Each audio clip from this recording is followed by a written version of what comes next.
साथ आती थी, उनके पैरों के पास जमीन पर बैठ के देखती थी। उन्होंने हमारे देश की ये प्राचीन, हजारों वर्ष प्राचीन गाथा जो रामायण है, भगवान राम जी की जीवन गाथा मुझे सुनाई।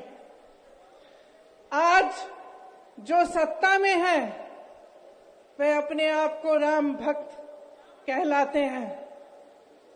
इसीलिए यहां बैठे हुए मेरे मन में ये बात आई कि उनको इस संदर्भ में कुछ कहना चाहिए। मुझे लगता है कि वे कर्मकांड में उलझ गए हैं। मुझे लगता है कि वे दिखावे में लिप्त हो चुके हैं। इसीलिए मैं आज यहां खड़े होकर उन्हें याद दिलाना चाहती हूं कि वो हजारों वर्ष पुरानी गाथा क्या थी और उसका संदेश क्या था। भगवान राम जब सत्य के लिए लड़े, उनके पास सत्ता नहीं थी। भगवान राम जब सत्य के लिए लड़े, उनके पास संसाधन नहीं थे। उनके पास तो रथ भी नहीं था।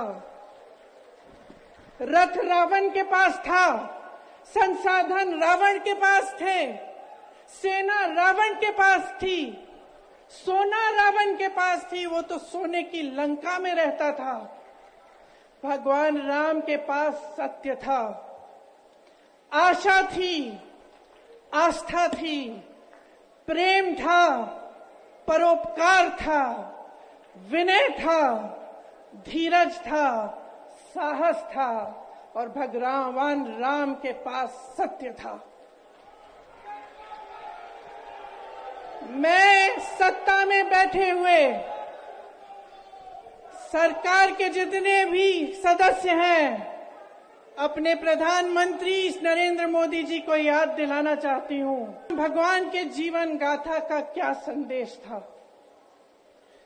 सत्ता सदैव नहीं रहती, सदैव नहीं रहती सत्ता।